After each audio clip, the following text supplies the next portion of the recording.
Friends, आप सभी का मैं एक बार फिर से अपने YouTube channel home science classes with Mohini ma'am में स्वागत करती हूँ। और कल जो मैंने आप लोगों से क्वेश्चन किया था, बहुत सारे कमेंट आए। कुछ के कमेंट आए कि मैम सिर्फ टॉपिक वाइज प्रैक्टिस करा दीजिए, और कुछ के कमेंट आए मैम थ्योरी और प्रैक्टिस दोनों। तो मुझे तो थ्योरी और प्रैक्टिस वाला जो कॉन्सेप्ट था ज़्यादा अच्छा लगा, ठीक है, क्योंकि भाई कॉन्सेप्ट क्लियर होना भी ज़रूरी है। और उन बच्चों की भी कमी नहीं है जो प्रैक्टिस की कह रहे हैं, हो सकता है उनका पूरा मतलब उनके पास नोट्स वगैरह अवेलेबल हो, तो वो लोग सिर्फ प्रैक्टिस करना चाहते हैं, ठीक है। तो अब मैं आपको उन बच्चों के लिए बता देती हूँ जो सिर्फ प्रैक्टिस करना चाहते हैं, वो भी टॉपिक वाइज। तो आप जब इसी मैनेजमेंट की प्लेलिस्ट में जाएंगे तो उसमें टॉपिक वाइज मैंने प्रैक्टिस ऑलरेडी करा रखी है, ठीक है ना। तो आप उसे कर सकते हो जब तक मैं उन बच्चों के लिए ये कंटेंट लेकर आ रही हूँ, क्योंकि कुछ बच्चे बहुत दिन से मेरे ऊपर डिपेंड हैं और जिन्होंने सच में कमेंट करके कहा है कि मैम कोर्स बहुत महंगे हैं, ये लोग ऑनलाइन प्लेटफॉर्म पे झूठ बोल रहे हैं, बकाया जब इनके ऐप पर जाओ तो कोर्स महंगे पड़ रहे हैं और उनके पास कंटेंट अवेलेबल नहीं है। मैं सिर्फ और सिर्फ इसलिए थ्योरी पढ़ा रही हूँ, ठीक है। मुझे भी प्रैक्टिस में इस समय ज़्यादा मुझे पता है प्रैक्टिस पे मेरा बहुत व्यूज़ आ रहा है और थ्योरी क्लास पे व्यूज़ नहीं है, ठीक है। और जानते हो आप, व्यूज़ जिस पे ज़्यादा होता है उसी पे पैसे भी ज़्यादा बनते हैं, ओके, समझने के लिए। लेकिन फिर भी मैं उन बच्चों के लिए काम कर रही हूँ जिन बच्चों के पास समस्याएं हैं, कंटेंट अवेलेबल नहीं है, ओके। पैसा क्या है, ज़िंदगी में हम कभी भी कमा लेंगे, लेकिन उन बच्चों की हेल्प करनी ज़रूरी है। एक बार मेरा सिलेबस ही पूरा हो जाए सारा, तभी उसके बाद मैं प्रैक्टिस ही कराऊंगी। जो बच्चा आएगा भी कहेगा भी थ्योरी करा दीजिए मैम, तो मैं कह दूंगी भाई थ्योरी मैंने ऑलरेडी करा रखी है, आप चैनल पर देख लीजिए, ओके। फिर और इसमें अब मुझे ज़्यादा समय नहीं लगेगा। देखो 2 टॉपिक चल रहे हैं, 2 टॉपिक मैंने कल कराए, आज आपके 2 टॉपिक होंगे। एक तो परिवार होगा, दूसरा पारिवारिक जीवन चक्र की अवधारणा। इतना इंपॉर्टेंट टॉपिक है पारिवारिक जीवन चक्र की अवधारणा, आपके प्रश्न इतने ज़्यादा पूछे जाते हैं। देखिए पारिवारिक जीवन चक्र की अवधारणा एक बार देखिए, मैं पूरा अच्छे से डायग्राम बनाकर लाई हूँ, क्योंकि आप लोग वीडियो को छोड़ने में बहुत माहिर हो ना, इसलिए मैंने इसको जो है यहाँ पर लेकर आई हूँ। आप देख लीजिए, ठीक है। देखिए पूरा तैयार है बिल्कुल कंटेंट, प्राथमिक अवस्था, द्वितीय अवस्था और बहुत की संकुचित अवस्था किसे कहते हैं, सब कुछ पूछा जाता है इसमें से, ओके। और किस में धन ज़्यादा चाहिए होता है, किस अवस्था में, किस में मतलब एनर्जी चाहिए होती है, ओके। तो ये सारी चीज़ें हम यहाँ पर डिटेल्ड पढ़ेंगे, बिल्कुल आप ध्यान से देखिए। समय की मांग किस अवस्था में होती है, शक्ति की मांग, धन की मांग। एक बार आप ये देखिए तो कि क्या क्या इसमें है, एक बार इस टॉपिक को पढ़ लेते हो तो आपको बता दूं, इससे प्रश्न नेट ही नहीं हर एग्जाम में आपके टीजीटी पीजीटी में सब में पूछा जाता है और 1-2 प्रश्न बनता है, ओके। तो हमें पढ़ना सब है। अब हम बात करते हैं फैमिली, परिवार की। बहुत ध्यान से सुनिएगा, बहुत सी चीज़ें मैंने टाइप कर रखी हैं, बहुत सी चीज़ें ऐसी हैं जो मैं बोलूँगी उसे आपको नोट करना पड़ेगा। बहुत इंपॉर्टेंट मैं बोलूँगी जो शब्द होंगे, ध्यान से सुनिएगा, क्योंकि इतना लंबा टाइपिंग करना एक दिन में बहुत मुश्किल काम होता है। बहुत सी चीज़ें मैं बोलूँगी, उन्हें ध्यान से सुनिएगा, ओके। और कॉपी पेन जरूर लेकर बैठिएगा। वीडियो को लाइक शेयर एंड सब्सक्राइब जरूर करिएगा, ओके। परिवार क्या है, फैमिली क्या है, परिवार का अर्थ क्या है। देखो परिवार जो होता है ना, अंग्रेजी शब्द फैमिली का हिंदी रूपांतरण है, ठीक है। फैमिली का हिंदी रूपांतर, परिवार हम हिंदी में कहते हैं और इंग्लिश में हम फैमिली कहते हैं। इसका उद्गम किस भाषा के शब्द से हुआ है, इंपॉर्टेंट, लैटिन भाषा के शब्द से। किस भाषा के, लैटिन भाषा के शब्द से। कौन सा शब्द है, फैमिलस। तो फैमिलस से इसकी उत्पत्ति हुई है। अब बात आती है कि फैमिलस का क्या अर्थ है। तो फैमिलस का अर्थ है एक ऐसा समूह जिसमें माता पिता बच्चे नौकर आदि आते हैं। कहीं कहीं बुक में जब मैं बीएड कर रही थी तो मैंने पढ़ा था फैमिलीज का अर्थ होता है नौकर, ठीक है, नौकर होता है। लेकिन इसमें दिया है कि माता पिता और जो भी बच्चे वगैरह जो भी घर के लिए काम करने वाले लोग होते हैं वो क्या होते हैं मतलब वो फैमिली कहलाते हैं, ठीक है। ऐसे आप समझ सकते हो, ओके, ठीक है। तो फैमिलीज जो है, फैमिलीज का अर्थ क्या है, एक ऐसा समूह जिसमें माता पिता बच्चे नौकर आदि रहते हैं। जो परिवार है वो क्या है, परिवार क्या है अगर पूछा जाए तो ये क्या है, ऐसे प्रश्न बनते हैं। देखिए क्या क्या प्रश्न बनता है। परिवार समाज की धुरी है, परिवार कैसी संस्था है, सार्वभौमिक संस्था है, परिवार समाज की कैसी इकाई है, मौलिक इकाई है, ठीक है, या समाज की मौलिक इकाई क्या है, परिवार है। सारे प्रश्न बनते हैं नहीं बनते हैं। परिवार एक सामूहिक समूह है, ये भी प्रश्न बना हुआ है। परिवार एक व्यक्तियों का समूह, ये प्रश्न आपसे पूछे जाते हैं, ठीक है। तो अब हम बात करते हैं कि परिवार जो है समाज की धुरी कैसे है। तो जो परिवार है ना, संपूर्ण विश्व का निर्माण इसी से हुआ है। समाज की सबसे छोटी इकाई है, परिवार बनते हैं, परिवार से समाज बनता है, समाज से समुदाय बनते हैं, समुदाय से राष्ट्र, राज्य, मतलब कह सकते हो आपका जैसे गांव शहर, या फिर हम कह सकते हैं राष्ट्र बनता है। राष्ट्र से आप जानते हो फिर तो आप पूरी दुनिया में देश विदेश सब कुछ है, ठीक है ना। तो ऐसे ही ये चीज़ें बनती हैं, ओके। परिवार से समाज बना, समाज से राज्य बना, मतलब समुदाय बना, समुदाय से राज्य बने, राज्य से आपके पूरा राष्ट्र बना, और फिर राष्ट्र के बाद सारे राष्ट्र जुड़ के क्या बनते हैं, देश विदेश, मतलब पूरा ओवरऑल हमारा यूनिवर्स तैयार हो जाता है, ठीक है ना। तो ये कहीं ना कहीं मौलिक इकाई परिवार से ही शुरुआत होती है, ठीक है ना। और परिवार व्यक्तियों के समूह से बनता है, ये भी आपको पता है, ठीक है। तो यहाँ पर आपको परिवार क्या है, परिवार पर ही संपूर्ण विश्व टिका हुआ है। जो समाज का अस्तित्व है ना, मानव समाज का अस्तित्व है, वो किससे है, परिवार से। एक बच्चा जब पैदा होता है बिल्कुल असहाय होता है, आप सभी जानते हो, बिल्कुल असहाय होता है, वो कुछ भी नहीं कर सकता है, लेकिन परिवार उनका लालन पालन करता है, ठीक है। तभी कहते हैं परिवार ही वह कारखाना है जहाँ व्यक्ति का निर्माण होता है। तो परिवार क्या है, एक कारखाना है।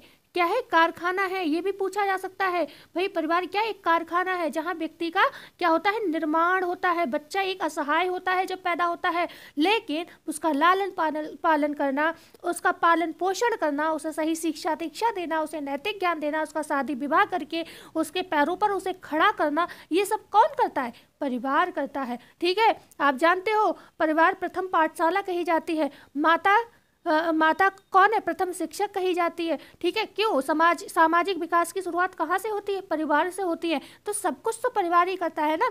बाद में उनको दिशा देने का काम हमारा स्कूल, हमारा राष्ट्र, हमारा समाज, हमारी अनुभव करते हैं, ठीक है ना। तो आपको आई होप इतनी बात हमारी समझ में आ गई होगी। ओके, आगे अगर हम बात करते हैं, मौलिक इकाई भी आप समझ ही रहे हो। अगर हम कहें परिवार की मौलिक इकाई क्या है, मतलब समाज की मौलिक इकाई क्या है, तो परिवार है। भाई छोटी सी इकाई होती है, आप जानते हो जो परिवार होते हैं वो एकल भी होते हैं।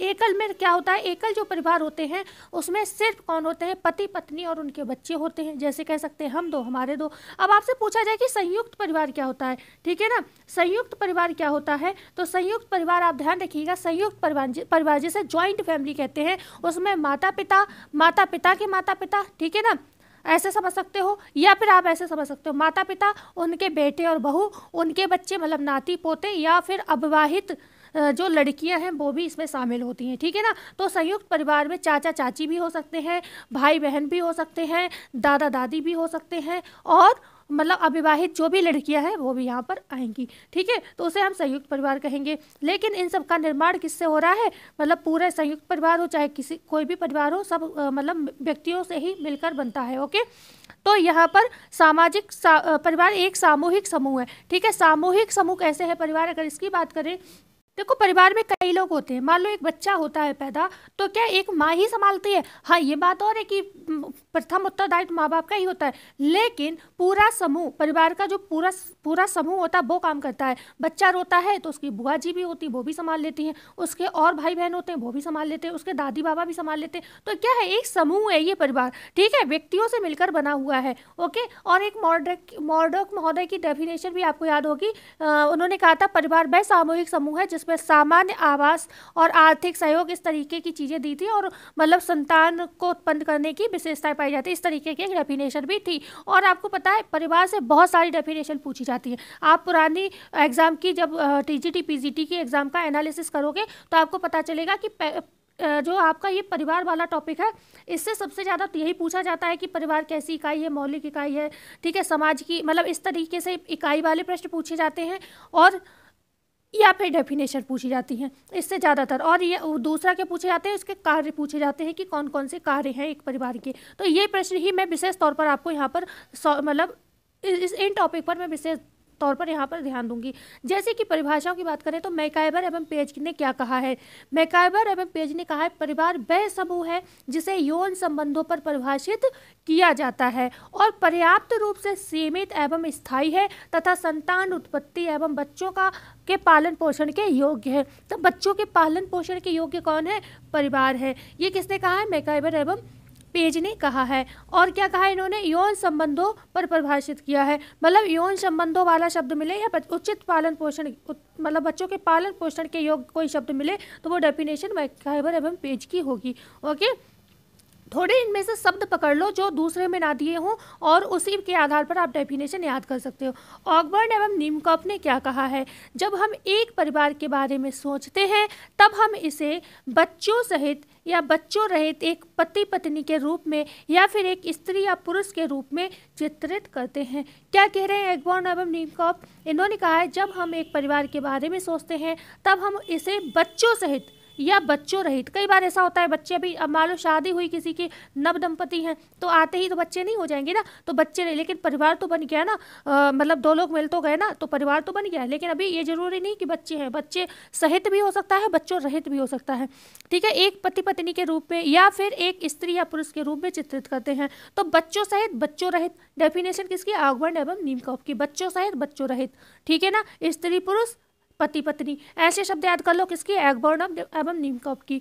ठीक है, अब बात करते हैं मजूमदार की। ये डेफिनेशन भी पूछी गई है और आपकी मैकाइबर और पेज वाली डेफिनेशन भी पूछी गई है। इसका मुझे नहीं याद आ रहा है कि ये वाली पूछी गई है, नीमकौप वाली नहीं पूछी गई, लेकिन हाँ मजूमदार की पूछी गई है, मॉर्डॉक की पूछी गई है, ध्यान रखिएगा।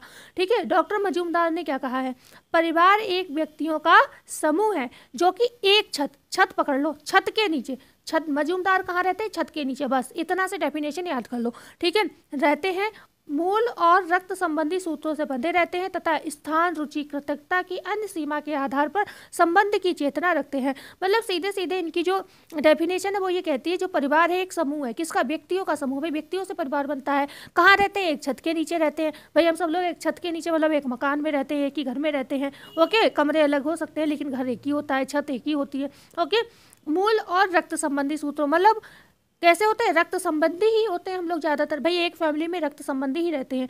तथा स्थान, रुचि, स्थान, रुचि, हम लोगों के स्थान भी सेम ही होते हैं, रुचि भी सेम ही होती, कृतज्ञता या फिर हमारे वैल्यूज़ जो होते हैं वो भी लगभग सेम होते हैं। ठीक है, यहाँ पर अन्य संबंधों के आधार पर चेतना रखते हैं। ओके, तो आपको बस क्या, छत के नीचे और व्यक्तियों का समूह, किसने कहा है, मजूमदार ने कहा है, इतना याद रखना है आपको।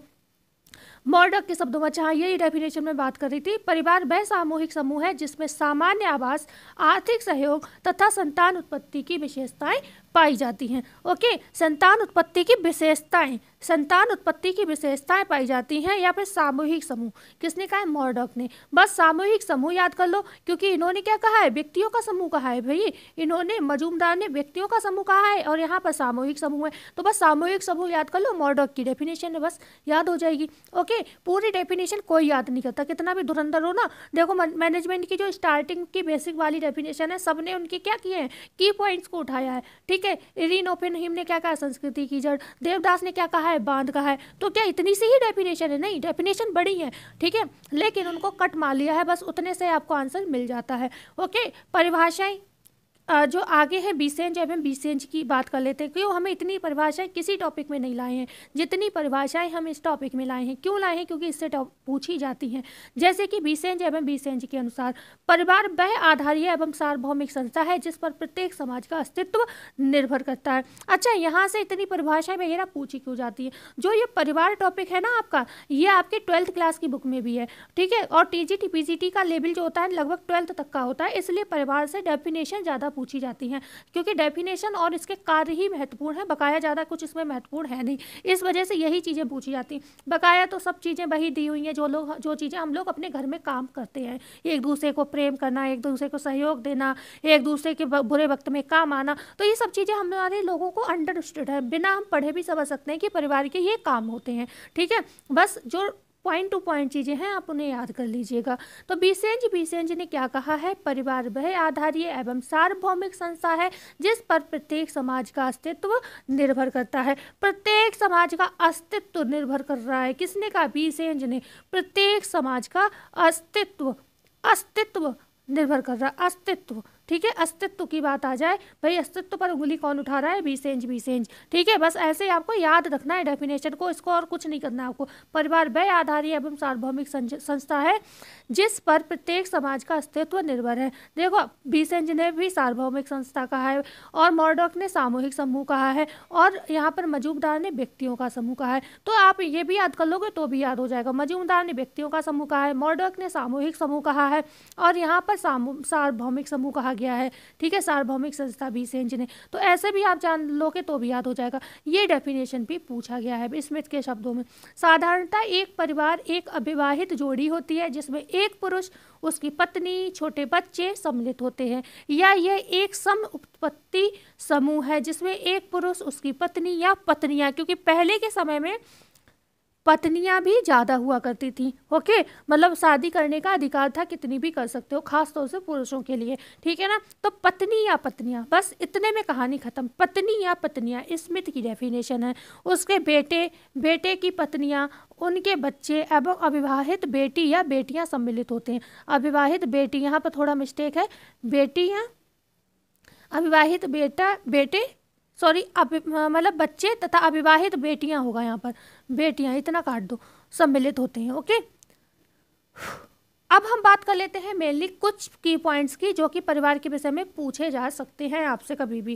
देखो, एक प्रश्न बनेगा आपसे, या ये बना हुआ भी प्रश्न है, इसीलिए मैं और जिक्र कर रही हूँ। जैसे आपसे पूछा जाता है कि परिवार पितृसत्तात्मक होते हैं या मातृसत्तात्मक, तो आज के भी समय में परिवार ज़्यादातर पितृसत्तात्मक है, लेकिन कुछ जनजातियाँ आती हैं, तो ये की पॉइंट्स याद रखिएगा, ये पूछी जा सकती। गारो, खासो एवं एक थी नायर, ठीक है, गारो, खासो एवं नायर। ओके, नायर।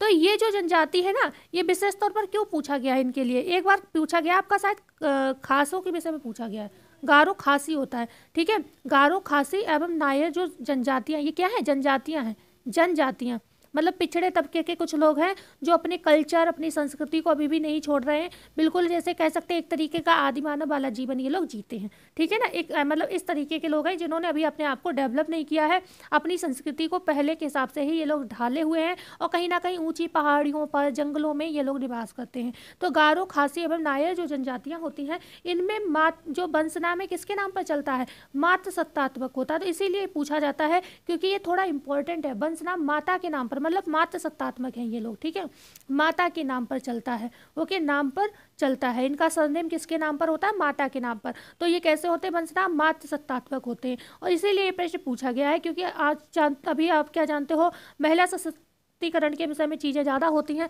तो ऐसी चीज़ें पूछी जाती हैं जहाँ पर महिला से संबंधित चीज़ें होती हैं, ठीक है, मतलब महिलाओं को रिस्पेक्ट थोड़ी अलग हो। तो वंशनाम जो गारो है, खासी एवं नायर जो जनजातियाँ हैं, वहाँ मातृ सत्तात्मक होता है, ये आप ध्यान रखिएगा। ये की पॉइंट्स हैं जो भी हम वो बता देते हैं आपको। कुछ प्रश्न आपसे ऐसे पूछे जा सकते हैं, जैसे कि कह सकते हैं धार्मिक विकास का केंद्र बिंदु अगर आपसे पूछा जाए, ठीक है, और अगर आपसे पूछा जाए शारीरिक विकास का केंद्र बिंदु, तो ये सब आंसर क्या होंगे, परिवार होंगे, ठीक है। ऐसे विकास कहाँ, नैतिक विकास का केंद्र बिंदु, ये सारे पहले के मतलब पहले कहाँ शुरुआत होती है, ये सारे विकास कहाँ शुरू होते हैं, ये सारे विकास परिवार में शुरू होते हैं, तो केंद्र बिंदु यहाँ पर परिवार होगा, ठीक है ना। और एक डेफिनेशन याद रखिएगा, एक जॉर्ज हर्बर्ट की डेफिनेशन है, देखो आपको पता होगा, ये अगर आपने प्रैक्टिस लगाई होगी ये भी पूछी गई है। एक जॉर्ज हर्बर्ट की डेफिनेशन है। जॉर्ज हर्बर्ट ने यहाँ क्या कहा है, एक अच्छी माँ, ठीक है, एक अच्छी माँ, और कमेंट करके बताइएगा ये डेफिनेशन पूछी गई या नहीं पूछी गई। एक अच्छी माँ 100, ठीक है, एक अच्छी माँ जो होती है 100 अध्यापकों के बराबर होती है, ठीक है, अध्यापकों के बराबर होती है, ठीक है। ये डेफिनेशन बहुत इंपॉर्टेंट है, लिख लीजिएगा, ये क्योंकि पूछी गई है कई बार, इसलिए लगता है कि रिपीट ना हो जाए। एक अच्छी माँ 100 अध्यापकों के बराबर होती है। ओके, तो ये डेफिनेशन किसकी है, ये जॉर्ज हर्बर्ट की है, परिवार से संबंधित डेफिनेशन है ये। अच्छा, एक कहावत चीन में प्रचलित है, ठीक है ना। चीन में क्या कहते हैं, अगर संतान की अज्ञानता है, मतलब संतान में कोई अज्ञानता है, तो वो अज्ञानता संतान की नहीं है, ये माता पिता के दोष है, ठीक है, माता पिता के दोष हैं। तो ऐसे अगर कोई डेफिनेशन आए तो ये चीन की एक प्रसिद्ध डेफिनेशन है, क्योंकि इन्होंने कहा जो माता एवं पिता होते हैं, ये दोनों ही बच्चे के लिए प्रथम 2 पुस्तकें होते हैं। तो प्रथम 2 पुस्तकें किसने कहा है, माता पिता को प्रथम 2 पुस्तकें माता पिता के लिए किसने कहा है, माता पिता के लिए। तो आपका आंसर होगा चीन ने कही है ये बात, ठीक है, चीन ने ये बात कही है, ठीक है। प्रथम 2 पुस्तकें माता पिता हैं, किसके लिए, बच्चों के लिए। किस देश ने ये बात बोली है, ये डेफिनेशन किस देश की है, चीन देश की ये डेफिनेशन है, ठीक है ना। शैक्षिक कार्य हो चाहे कोई भी कार्य हो, शुरुआत परिवार से होती है, ये ध्यान रखिएगा आप। और अगर आपसे पूछा जाए जो परिवार का निर्माण होता है कब होता है, तो परिवार का निर्माण आपका विवाह के बाद होता है, ठीक है। परिवार का निर्माण कब होता है, तो विवाह के बाद होता है, हमारी संस्कृति में विवाह के बाद, ठीक है, विवाह के बाद होता है। आपसे पूछा जाए विवाह के बाद कौन सा आश्रम स्टार्ट होता है, तो गृहस्थ आश्रम जो है शुरू होता है। ठीक है, विवाह के बाद कौन सा आश्रम शुरू होता है, गृहस्थ आश्रम शुरू होता है। सभी आश्रमों में सबसे श्रेष्ठ आश्रम कौन सा है, तो वो आपका गृहस्थ आश्रम है। ठीक है, गृहस्थ आश्रम सबसे ज़्यादा ये कहा गया है, सभी आश्रम जो होते हैं उन सभी में श्रेष्ठ माना गया है। ठीक है, तो ये भी आपको ध्यान रखिएगा। जो आपके परिवार होते हैं वो स्थायी प्रकृति के भी होते हैं, अस्थायी प्रकृति के भी होते हैं, ये भी ध्यान रखिएगा। ठीक है, जैसे कि अभी मैं कुछ चीज़ें की पॉइंट्स है, इन्हें याद रखिएगा, ये बहुत जरूरी है। जो स्थायी प्रकृति के कैसे होते हैं परिवार जो होते हैं, स्थायी प्रकृति कैसे पाई जाती है, तो हम जानते हैं हम क्या करते हैं, हमारा जो परिवार होता है पीढ़ी दर पीढ़ी चलता है। ठीक है, पीढ़ी दर पीढ़ी चलता है। ओके, पीढ़ी दर पीढ़ी हम क्या करते हैं, अपनी संस्कृति का हस्तांतरण करते हैं, तो इस तरीके से तो ये स्थायी कहा जाता है। लेकिन आप जानते हो बच्चों का जन्म होता है और बड़े बुजुर्ग हमारे चले जाते हैं, तो ये अगर पूछा जाए संस्था के रूप में तो ये स्थायी है। संस्था के रूप में कैसा है, स्थायी है। संस्था के रूप में कैसा है, स्थायी है। लेकिन अगर आपसे पूछा जाए समिति के रूप में, तो समिति के रूप में कैसा है, अस्थायी है। समिति के रूप में अस्थायी है, रूप में अस्थायी परिवार है, अस्थायी। कैसे समिति के रूप में अस्थायी क्यों है, क्योंकि वही बात है ना, बेशक बच्चे पैदा होंगे लेकिन बुजुर्ग मर भी तो जाते हैं ना, तो समिति कहीं कभी अस्थायी नहीं रहती है। मान लो पति पत्नी में किसी रीजन से तलाक हो गया तो समिति स्थायी नहीं रह जाएगी। ओके, पति पत्नी अलग हो जाएंगे और हो सकता है बच्चों का भी बंटवारा हो जाए ऐसे में, तो समिति के रूप में परिवार अस्थायी होता है और संस्था के रूप में पूछा जाए तो परिवार स्थायी होता है। तो ये की पॉइंट्स थे। अब हम अपने टॉपिक को स्टार्ट करते हैं। ओके, अब हमने 20 परिभाषाएं पढ़ ली है। अब बात आती है जो आपके कार्य होते हैं, परिवार के कार्य क्या हैं। तो देखो परिवार के कार्य, जैविकीय कार्य नंबर 1, ओके, मनोवैज्ञानिक कार्य 2, सामाजिक कार्य 3, आर्थिक कार्य 4, ठीक है, और यहाँ पर है शारीरिक कार्य। शारीरिक कार्य दिया है तो ये हो गए कितने, 1 2 3 4 5, ठीक है, ये हो गए 5। और फिर हो गया आपके सांस्कृतिक कार्य, मतलब टोटल कितने कार्य हैं, 1 2 3 4 5 6 7 और 8। ओके, तो सबसे पहले जैविकीय कार्य आता है। भाई जैविकीय कार्य जरूरी होते हैं, जब तक बच्चे पैदा नहीं होंगे परिवार नहीं बनेगा। फिर शारीरिक कार्य, ओके, शारीरिक कार्य, फिर मनोवैज्ञानिक कार्य, आर्थिक कार्य, सामाजिक कार्य, धार्मिक कार्य, राजनीतिक कार्य, सांस्कृतिक कार्य। ये जो कार्य होते हैं किसी भी परिवार के महत्वपूर्ण कार्य होते हैं। जैविक कार्य में क्या आता है, यौन इच्छाओं की संतुष्टि। ठीक है, यौन इच्छाओं की, जब विवाह होता है किस लिए, भाई यहीं से स्टार्ट होता है परिवार। ठीक है, मेनली शादी विवाह यहीं से शुरू होता है, तो यौन इच्छाओं की संतुष्टि होती है और संतानोत्पत्ति होती है। फिर जल एवं बच्चों का लालन पालन होता है। जब होगा यहाँ पर संतानोत्पत्ति एवं बच्चों का लालन पालन। ओके, संतानोत्पत्ति एवं बच्चों का लालन पालन जो होता है ये जैविकीय कार्य के अंतर्गत आता है। शारीरिक कार्य में क्या होता है, नंबर 2 शारीरिक कार्य की बात करें तो यहाँ पर शारीरिक संरक्षण का कार्य किया जाता है। भोजन, वस्त्र एवं आवास की व्यवस्था की जाती है। सुविधात्मक आवश्यकताओं की पूर्ति की जाती है। अब आप एक चीज़ बताओ, इनमें कोई भी चीज़ ऐसी है जो मैं आपको अलग से पढ़ाऊँ तभी समझ में आएगा? ठीक है, ऐसा कुछ है, बस आपको कार्य याद करना है। और यहाँ पर प्रश्न भी यही पूछा जाता है कि परिवार के जैविक कार्य क्या है। मान लो एक तो ये दे दिया और 3 आपको शारीरिक वाले उठा के रख दिए, तो आपको उसमें से जैविक कार्य पहचानना है कि कौन सा है, वो आंसर से हो जाएगा। आपसे शारीरिक कार्य पूछा गया है, एक आंसर दे दिया शारीरिक कार्य का और 3 दे दिए जैविक कार्य या फिर और मिला के रख दिए, तो आपको वहाँ पर शारीरिक कार्य पहचानना है कि शारीरिक संरक्षण करना, भोजन, वस्त्र एवं आवास की व्यवस्था करना, ये क्या है, शारीरिक कार्य हैं। तो यही वाले प्रश्न यहाँ से बनते हैं और कोई भी रामकथा यहाँ से नहीं पूछी जाती है, और रामकथा ही है इसके अंदर।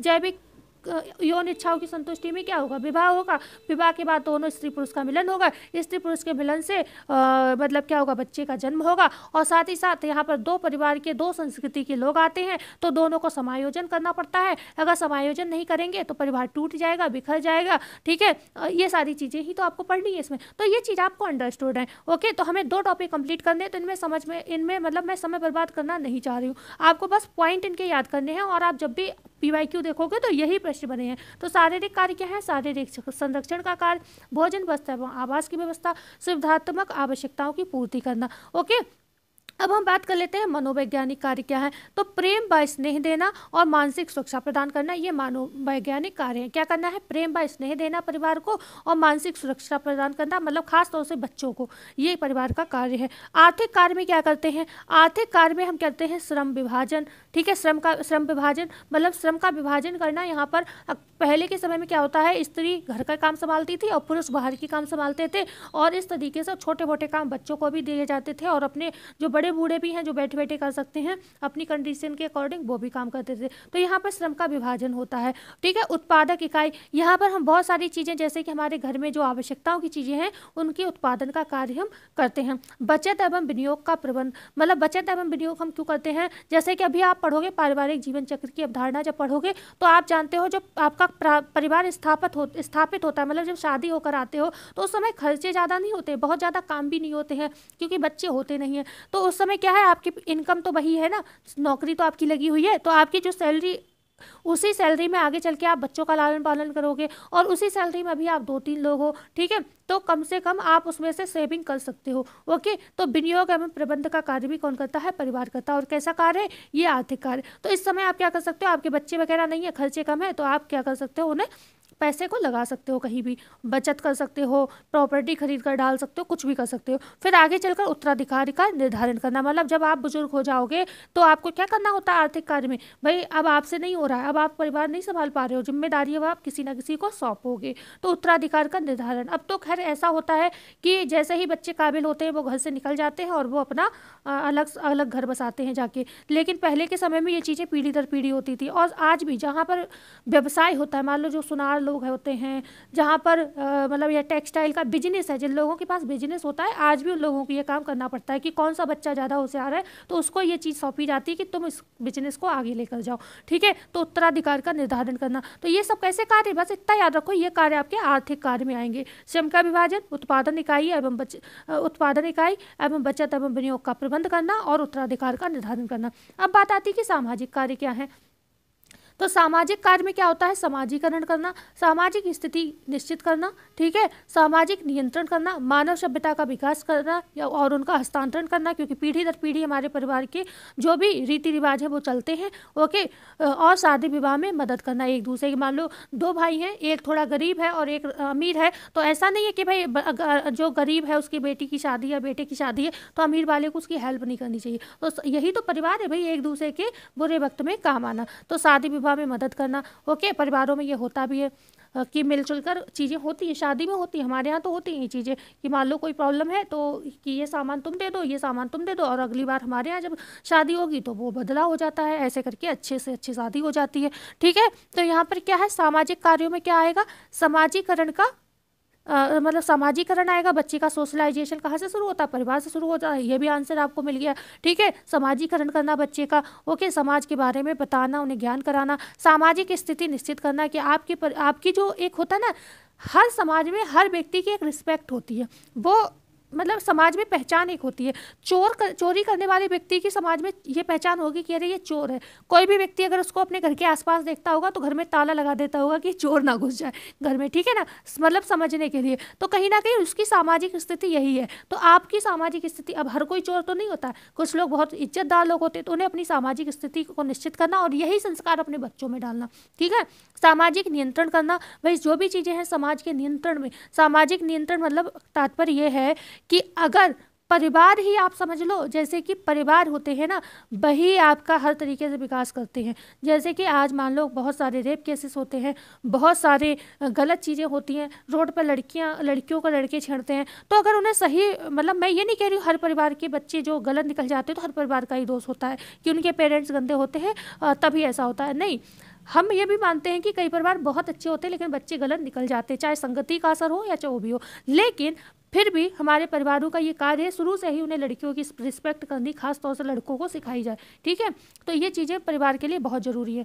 तो आप जानते हो इतने सारे रेप केसेस होते हैं, आए दिन लड़ाई झगड़े करना, शराब सिगरेट पीकर घूमना, तो ये सारी चीज़ें कौन नियंत्रण करता है? सबसे पहले परिवार ही नियंत्रण करता है, और जब परिवार नियंत्रण करता है तो समाज में ये चीज़ें कम गलत होती हैं, और फिर कानून की आवश्यकता भी कम पड़ती है, ठीक है ना। तो ये सब चीज़ें, मानव सभ्यता का हस्तांतरण करना, ये सारी शादी विवाह में हेल्प करना, ये सारे सामाजिक कार्य। धार्मिक कार्य भी होते हैं आपके, जैसे हमारी जो रीति रिवाज है, हमारी जो संस्कृति है, उसका हस्तांतरण करना पीढ़ी दर पीढ़ी। ओके, राजनीतिक तौर पर वही चीज़ आ जाएगी, जैसे कि जब भी राजनीतिक की बात होती है, ठीक है, मैं यहाँ ऐसे समझाती हूँ आपको, जब भी राजनीति की बात होती है तो हम सीधे उस पॉलिटिक्स में पहुँच जाते हैं, जैसे कि हमारे प्रधानमंत्री कौन है, हमारे मुख्यमंत्री कौन है, हमें वो वाली राजनीति नहीं करनी भाई। हमारे यहाँ भी समस्याएं होती हैं, ओके, और उसका भी जजमेंट करना होता है, फैमिली में भी होती है, समाज में भी ये समस्याएं होती हैं। तो इसीलिए जो होता है, राजनीतिक शिक्षा की पाठशाला भी परिवार को कहा जाता है। राजनीतिक शिक्षा की पाठशाला किसे कहते हैं? तो परिवार को कहते हैं। ध्यान रखिएगा, ये भी प्रश्न बन सकता है, भाई स्कूल नहीं सिखाता है, स्टार्टिंग परिवार से होती। जैसे आपको उदाहरण दे, अभी हमने गारो खासी की बात की थी, तो गारो खासी जो जनजातियां होती है ना, इनके यहाँ अगर कोई भी विवाद हो जाए, हमने क्या बताया, जो ये जनजातियां हैं ये अभी भी हमारे राष्ट्रों से दूर हैं। ये क्या करती है, मतलब हमारे कल्चर से दूर है, ये क्या करती है, अपने आदि मानव वाला जीवन जीती है, पर है तो इंसान। समस्याएं तो इनके घर में भी होती है ना, क्योंकि इंसान है ये। तो यहाँ पर कोई भी समस्या होती, मान लो परिवार में झगड़ा हो गया, पति पत्नी का झगड़ा है, संपत्ति का कोई बंटवारा है, तो यहाँ पर जो निपटारा होता है, ये इसी के जो कुछ लोग बना दिए जाते हैं नेता, ठीक है, मतलब जैसे कि हमारे यहाँ कौन होते थे, सरपंच वगैरह, ठीक है। तो इस तरीके से इनके यहाँ भी होते हैं और वही निपटारा करते हैं, ये वहाँ कोर्ट कचहरी के चक्कर में नहीं पड़ते हैं, ठीक है। तो यहाँ पर राजनीतिक विकास भी, अगर आपने अच्छे से उन्हें शिक्षा दीक्षा दी होगी कि परिवार कैसे चलाना है, तो ये लोग कहीं ना कहीं इसका हल अपने परिवार को चलाने का स्वयं निकाल लेते हैं। और सांस्कृतिक विकास, सांस्कृतिक कार्य वही परिवार, धर्म एवं संस्कृति का संरक्षण करना, उनका पोषण करना, ठीक है ना। जो परिवार होता है ना, वो संस्कृति का उपासक माना जाता है। संस्कृति का सच्चा उपासक कौन होता है? परिवार। उपासक, सच्चा उपासक अगर पूछा जाए कौन है, तो कोई नहीं, परिवार है, ठीक है। हमारा परिवार ही हमारे जो रीति रिवाज हैं, धर्म है, संस्कृति है, भारतीय जो भी संस्कृति है भारतीय, उसका पीढ़ी दर पीढ़ी हस्तांतरण कौन करता है? हमारा परिवार ही करता है, ठीक है। क्लियर हुआ इतना? एक अच्छा आपसे अगर बात पूछी जाए, मतलब स्पेशली कोई प्रश्न पूछा जाए जैसे धार्मिक को लेकर, तो धर्म का पालन करना परिवार सिखाता है, ध्यान रखिएगा। ईश्वर की भक्ति भाव से उपासना करना, ये भी परिवार ही सिखाता है। और धार्मिक कार्यों को संपन्न करने के लिए जो भी नियम और विधियां हैं, जो भी कायदे कानून है, एक तरीका है ना, हमारी जो पूजा पाठ भी होता है उसका सबका एक तरीका होता है, तो उनको फॉलो करना ये सब परिवार का ही काम है, ओके। हमारे परिवार, हम लोग जब बच्चे होते प्रसाद लेते हैं, तो हमारे यहाँ कई बार जब छोटे बच्चे होते हैं वो एक हाथ रख देते हैं, तो हम लोग कहते हैं ना, दोनों हाथ लगा के, मतलब एक हाथ के नीचे लगाओ, तब जाकर हम लोग प्रसाद लेते हैं, फिर उसे हम माथे से लगाते हैं, तब खाते हैं। तो क्या है ये, मतलब एक हमारा तरीका है, हमारे धर्म में प्रसाद लेने का भी एक तरीका है। तो ये सारी चीज़ें कहाँ से आती हैं? परिवार ही हमें सिखाता है। अगर राजनीतिक दृष्टिकोण से अगर डेफिनेशन और है डॉक्टर मजूमदार की बहुत इंपॉर्टेंट डेफिनेशन है, जिन्होंने छत वाली डेफिनेशन दी थी, याद है, एक छत के नीचे रहते हैं, ओके। अब आपको ये डेफिनेशन याद हो गई होगी। तो यहाँ पर इन्होंने कहा है, कर्ता ही परिवार का वास्तविक शासक होता है। करता ही करने, मतलब जो हमारा मुखिया है वही परिवार का वास्तविक शासक होता है। एक परिवार, देखो अशोक थे, सम्राट अशोक थे, कितने भाई थे? 100 के करीब भाई थे, लेकिन अशोक ही शासक क्यों बना? क्योंकि उसके अंदर पॉलिटिक्स के गुण अच्छे थे, ज़्यादा थे, उसे पता था कि कैसे हमारा राज्य आगे बढ़ सकता है, ओके। तो इस तरीके से जो इनका कहना है कि जो कर्ता ही होता है परिवार का वास्तविक शासक होता है, और वही परिवार का जज एवं जूरी होता है। जुडिशरी आप जानते हो, जो हमारे कोर्ट कचहरी में लोग होते हैं ना, जज वगैरह, उन्हें कहते हैं, ओके। तो ये मतलब किसकी, मजूमदार की डेफिनेशन, ध्यान रखिएगा। तो आई होप, मुझे उम्मीद है इतना। देखो ये जैविक वाला ये कई बार पूछा गया है। जो परिवार है कौन कौन से जैविक कार्य करता है? यौन इच्छाओं की संतुष्टि करता है, संतानोत्पत्ति एवं बच्चों का लालन पालन भी ये करता है, ठीक है। शारीरिक कार्य में भाई भोजन, वस्त्र एवं आवास की व्यवस्था, ये सब आ जाएंगे। शारीरिक संरक्षण आ जाएगा, और जो सुविधा की आवश्यकताएं होती हैं वो सब पूर्ति किसमें होती है? शारीरिक में होती है। तो ये सब, ये प्रेम व स्नेह वाला भी पूछा गया है कि शारीरिक मनोवैज्ञानिक कार्य क्या है। तो ये सब चीज़ें आपको याद रखनी होगी। देखो अब आ जाती है परिवार की कुछ विशेषताएं। जो परिवार होता है कैसा होता है भाई? एक सीमित आकार का होता है। देखो संयुक्त परिवार भी होगा तो एक लिमिट होती है, 20 या 25 लोग होंगे, इससे ज़्यादा तो वो एक, कहते हैं ना अपवाद तो हर जगह। एक मैंने यूट्यूब पर एक बार देखा था कि उसमें 200 पता नहीं 300 फैमिली एक साथ रहती हैं, ठीक है। तो वो अपवाद है, ऐसा नहीं है कि हर ज्वाइंट फैमिली में 200-300 लोग रहते हैं। लिमिटेड, एक लिमिट जो है वो 20 या 25 लोग होते हैं। मान लो हम हो गए, हम पति पत्नी हो गए, हमारे father in law mother in law हो गए, ठीक है, हमारे बच्चे हो गए, ओके, हो सकता है हमारा कोई ननद और देवर देवरानी हो, ठीक है, तो इतने लोग हो सकते हैं, और मतलब उनके बच्चे हो सकते हैं, तो टोटल मिलाओगे तो आज के समय में तो वैसे भी हम तो हमारे 2 से ज़्यादा कोई ही प्लान करता है, ओके, तो यहाँ पर 20 से 25 ही लोग लगभग आते हैं। तो ये होता है संयुक्त परिवार। तो परिवार का आकार कैसा होता है? एक सीमित आकार होता है। बहुत संयुक्त परिवार होगा तो 20 से 25 लोग, एकल परिवार होगा तो पति पत्नी और उनके बच्चे होंगे। तो परिवार हमेशा एक सीमित आकार में पाया जाता है। दूसरा, सार्वभौमिकता पाई जाती है। बिल्कुल, जो सार्वभौमिकता का मतलब वही है कि परिवार एक क्या है? सार्वभौमिक संस्था है, मतलब एक यह जो संस्था है हर जगह पाई जाती है। हमारे देश में भी है, विदेशों में भी है, पहले के समय में भी पाई जाती है, आने वाले समय में भी पाई जाएगी, ठीक है ना। भले ही क्यों ना एकल परिवार रहे, लेकिन पाए जाएंगे, है ना। मतलब परिवार हमेशा रहते हैं, तो सार्वभौमिकता है, हमेशा से आ रहे हैं, ओके। दूसरा, इन पर सामाजिक नियंत्रण होता है। बिल्कुल, जो परिवार होता है वो सामाजिक नियंत्रण में ही काम करता है। ऐसा नहीं है कि मतलब हम कुछ भी कर देंगे, हम किसी का मर्डर कर देंगे, हम किसी को गाली दे देंगे, हम किसी को मतलब किसी का भी कुछ गलत कर देंगे, जैसे रेप केसेस हो जाते हैं। अगर ऐसा कुछ कोई समाज विरोधी काम होता है तो तुरंत कानून एक्शन लेता है, नहीं लेता है, और प्लस समाज भी बहिष्कार कर देता है। कई बार माँ बाप की कोई गलती नहीं होती, ठीक है, बच्चे ने कोई गलत काम कर दिया, ओके, लेकिन उनके माँ बाप से तक लोग बात नहीं करते हैं, जिनका कोई फॉल्ट नहीं होता, बस इसीलिए कि उन्होंने सही एजुकेशन कहीं नहीं दी है, ओके। बेशक उन्होंने अपनी तरफ से हर सही एजुकेशन भी दी है, सब कुछ है, वो हो सकता है गलत संगति में पढ़कर बिगड़ गया हो, कुछ भी रीजन हो सकता है, कोई परिस्थिति आ गई हो, कुछ भी हो सकता है, लेकिन कहीं ना कहीं समाज उन लोगों से मिलना भी उचित नहीं समझता है, सामाजिक बहिष्करण उनका कर दिया जाता है, कानून एक्शन लेता है। तो ये क्या, सामाजिक नियंत्रण भी परिवार सिखाता है, ये भी ध्यान रखना है, ठीक है। स्थायी और अस्थायी प्रकृति का होता है। अभी हमने आपको जस्ट बताया था, परिवार स्थायी भी होता है, परिवार अस्थायी होता है। समिति के रूप में हमने क्या कहा? परिवार मतलब अस्थायी होता है। समिति कभी भी निश्चित नहीं रहती, लोग मर के चले जाते हैं, लोगों में लड़ाई झगड़े हो जाते हैं, अलग हो जाते हैं, तो ये अस्थायी रहते हैं समिति के रूप में, और संस्था के रूप में ये स्थायी रहते हैं, ओके। सामाजिक संरचना में केंद्रीय स्थिति, हाँ, परिवार जो होता है पूरे समाज में क्या है? केंद्रीय इकाई होती है, मौलिक इकाई होता है, केंद्रीय स्थिति पाई जाती है। सदस्यों का दायित्व होता है, बिल्कुल, परिवार में सदस्यों के कुछ उत्तरदायित्व होते हैं जिनका वो निर्वहन करते हैं। जैसे सबसे बड़ा उत्तरदायित्व क्या है? बच्चे का लालन पालन करना, उनको सही शिक्षा देना, उनका नैतिक विकास करना, उन्हें मतलब सारी एजुकेशन प्रोवाइड कराना, जो मेन है उनकी, चाहे स्कूलिंग है, चाहे उनकी व्यावसायिक शिक्षा है, उनका उत्तरदायित्व तो ये सब कौन करता है? परिवार। हमारे बड़े बुजुर्ग हैं, उनकी सेवा करना, उनके हाथ पैर थक जाते हैं तो ऐसा नहीं उन्हें मतलब टोंट बाजियाँ करना, उन्हें ताहीने मारना। हाँ, बुढ़ापे में आके बहुत सारी चीज़ें होती हैं, जैसे उनकी मुंह की टेस्ट जो होते हैं वो खराब हो जाते हैं, उनका पेट पाचन संबंधी समस्याएं होती हैं, तो वो कई बार उल्टा सीधा बोलते हैं, होता है, हर बुजुर्ग बोलता है, हमारे यहाँ भी बोलते हैं, हमारी मम्मी भी बोलती है, हमारी मदर इन लॉ भी बोलती थी, हमारे फादर इन लॉ भी कह देते हैं। तो ये मतलब इन चीज़ों को मतलब इतना नहीं सीरियस लेना है। मान लो कभी आपका मूड ख़राब है तो हो सकता है आपको जवाब दे दो, कुछ कर दो, लेकिन इतना सीरियस नहीं लेना कि आपको अपने परिवार में इन लोगों की इज्जत नहीं करनी है, इनकी हर चीज़ को, खाने पीने का सबका ध्यान हमें ही रखना है, ठीक है। तो ये सारी चीज़ें हमें परिवार से मिली हैं। हमने अपनी मम्मी को करते देखा, दादी के लिए, और आज हम सभी बहनें या हमारे सब भाई हैं ये काम करते हैं, ठीक है ना। कई बार होता है बड़े बुजुर्ग बहुत कुछ बोल जाते हैं उल्टा सीधा, पर हम लोग कभी इतना सीरियस नहीं लेते हैं कि अपने परिवार से अलग हो जाए। तो यही हमें होम साइंस भी सिखाती है, ध्यान रखिएगा। और रचनात्मक प्रभाव, भाई क्रिएटिविटी पाई जाती है, परिवार क्रिएटिविटी भी सिखाता है। हर परिवार में आप देखते हो कई लोग ऐसे होते हैं जिनका बिजनेस पीढ़ी दर पीढ़ी चलता है, ठीक है ना। तो ये सारी, और भावनात्मक संबंध, वही एक दूसरे के बुरे वक्त में काम आना, वो भावनात्मक संबंध होता है, ओके। तो ये हो गई आज आपकी क्लास यहाँ पर।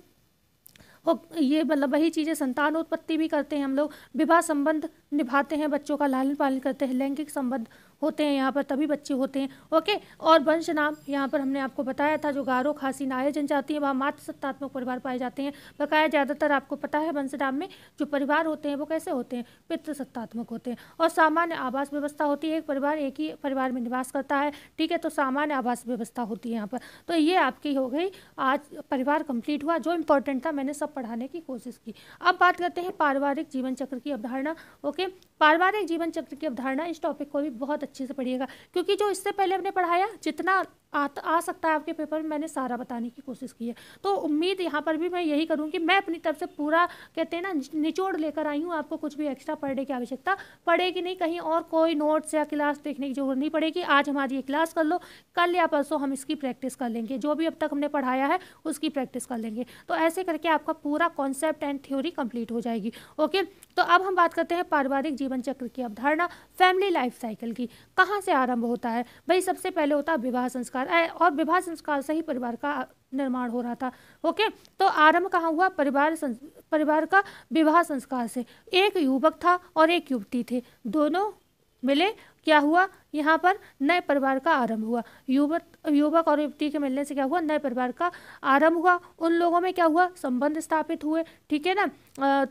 मतलब अब वो हम फिजियोलॉजी तो यहाँ पर पढ़ाएंगे नहीं, आपको पढ़ा चुके हैं, आप वो देख लीजिएगा। तो यहाँ पर क्या है? दोनों का मिलन हुआ, नए परिवार का आरंभ हुआ, क्या हुआ? संतान का जन्म हुआ। जब संतान का जन्म होता है तो आपको क्या करना होता है? उनका पालन पोषण करना होता है, उन्हें शिक्षा दीक्षा देकर उन्हें आत्मनिर्भर बनाना होता है, ठीक है, आत्मनिर्भर बनाना होता है। तो परिवार का आरंभ विवाह संस्कार से होता है। दो युवतियाँ मिलते हैं, यहाँ पर इन लोगों की संस्कृति, इनका रहन सहन, इनका कल्चर, मतलब सब कुछ इनका अलग अलग होता है। तो यहाँ पर इन्हें समायोजन भी करना पड़ता है, ये भी ध्यान रखिएगा। ओके, दोनों के विचार, दोनों की मतलब सारी चीज़ों में डिफरेंस होता है, क्योंकि ये अलग कल्चर का होता है, ये अलग कल्चर से आया हुआ होता है।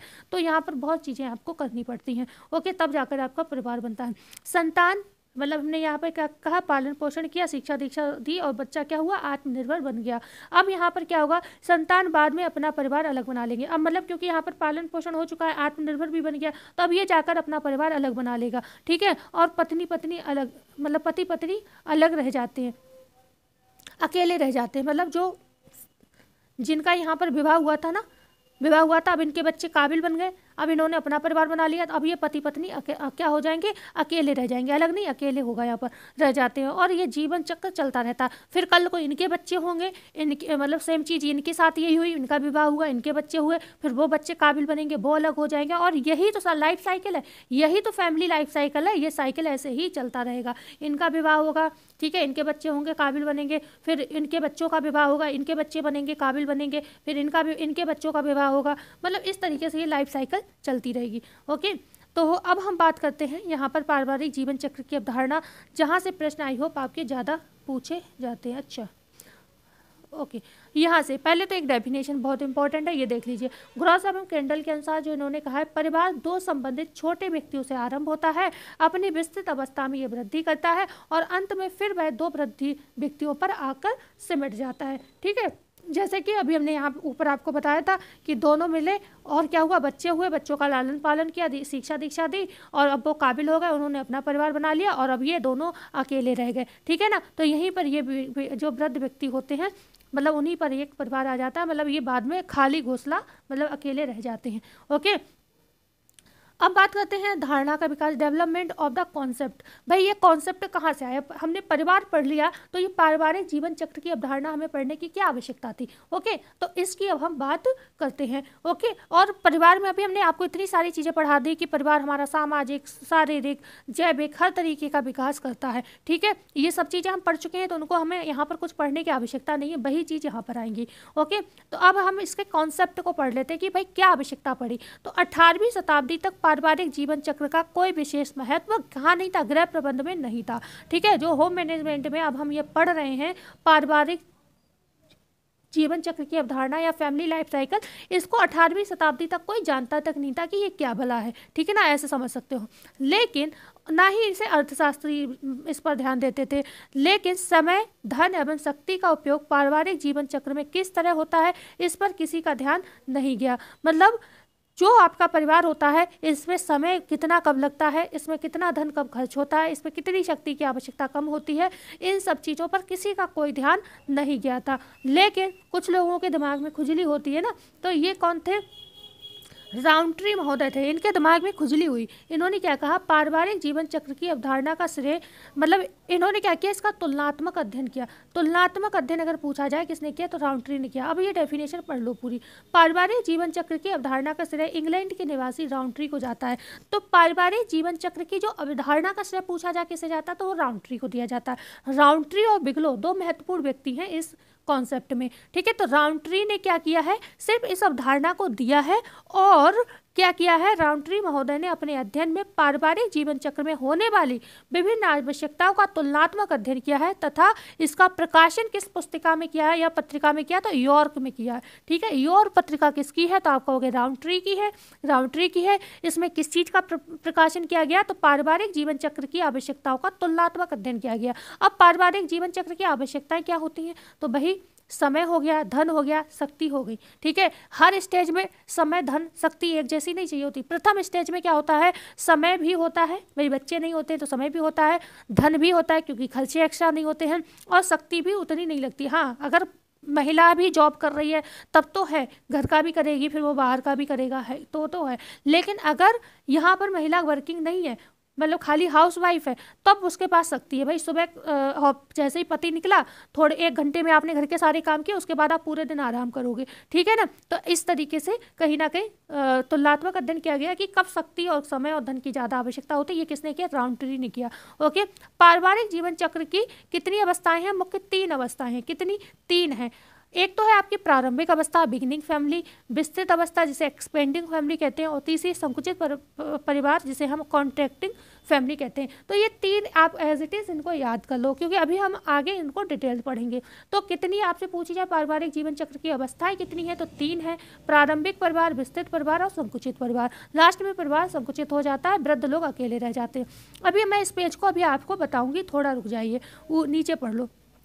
बिगलो ने पुनः इन तीनों अवस्थाओं को संशोधित किया तथा इसे 8 उप अवस्थाओं में बांटा, जिनमें से 4 उप अवस्थाएं जो है स्कूल से संबंधित अवस्थाओं की हैं। ठीक है, बिगलो ने। अब आपने ध्यान दिया, राउंट्री कौन थे, राउंट्री ने तुलनात्मक अध्ययन किया है पारिवारिक जीवन चक्र की अवस्थाओं को, लेकिन बिगलो ने क्या किया है, जो आपकी ये 3 अवस्थाएं अभी हमने आपको बताई थी ऊपर, ये वाली 3 अवस्थाएं जो थी आपकी प्रारंभिक, विस्तृत और संकुचित, इन अवस्थाओं को क्या किया इन्होंने 8 उप अवस्थाओं में बांट दिया। ओके, तो पूछा जाए किसने बांटा है, तो आप राउंट्री में और बिगलो में कंफ्यूज मत होना, ये बिगलो ने ये काम किया है। ओके, तो बांटा है, जिसमें से 4 उप अवस्थाएं किससे संबंधित है, केवल और केवल स्कूल से संबंधित है। ओके, तो अब हम इरिनोपन ही बाद में पढ़ेंगे, पहले जो बिगलो ने 8 अवस्थाएं बताई हैं उनकी बात कर लेते हैं। अब आ जाओ इस पेज पर, देखो सबसे पहले अभी हमने जो बताई आपकी प्रारंभिक अवस्था थी, दूसरी विस्तृत अवस्था थी और तीसरी आपकी संकुचित अवस्था थी। हो गई तीनों अवस्था। अब इनको 8 में जो बांटा है उसकी हम बात कर लेते हैं।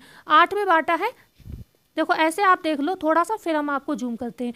पहला है स्थापत्य काल, दूसरा है शिशु आगमन एवं पालन पोषण एवं स्कूल पूर्वावस्था। अभी ध्यान से सुनिएगा, मैं समझाऊंगी। प्राथमिक विद्यालय अवस्था, उच्च विद्यालय अवस्था, महाविद्यालय अवस्था, बच्चों के व्यावसायिक समायोजन का काल, ठीक है, आर्थिक पुनर्नियोजन का काल और सेवानिवृत्ति का काल। जो पहला है आपका स्थापत्य काल, ये प्रारंभिक अवस्था से संबंधित है। बकाया जो शेष बचे हैं, पहला का छोड़ दो, पहला छोड़ दो, ये प्रारंभिक से स्टार्ट है, मतलब प्रारंभिक की अवस्था है।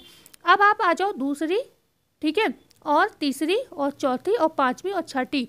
ओके, ये किससे संबंधित है, 6 आपकी, ये 6 आपकी संबंधित है सिर्फ और सिर्फ विस्तृत अवस्था से। और लास्ट जो तीसरा है आपका संकुचित अवस्था से, इससे ये 2 संबंधित है। ओके, इससे मतलब ये इतनी किसकी है, सेकंड की है, और ये थर्ड की है, 2 खाली लास्ट की थर्ड की है, और पहले की एक ही है बस। ठीक है, तो ये अवस्थाएं हैं। तो सबसे पहले प्रारंभिक अवस्था की उप अवस्था पूछी जाए कौन सी है, तो उप अवस्था है इसकी स्थापत्य काल, जिसे पीरियड ऑफ एस्टेब्लिशमेंट बोलते हैं। ठीक है, एस्टेब्लिशमेंट बोलते हैं। अब आपने कहा था यहाँ पर जो आपकी लगभग 5 अवस्थाएं हैं वो सिर्फ और सिर्फ किससे जुड़ी हुई हैं, स्कूलिंग से जुड़ी हुई हैं। तो देखो आप यहाँ पे स्कूल पूर्वावस्था, प्राथमिक विद्यालय, उच्च विद्यालय, महाविद्यालय, ठीक है, तो ये सब क्या है, स्कूल से संबंधित है। ओके,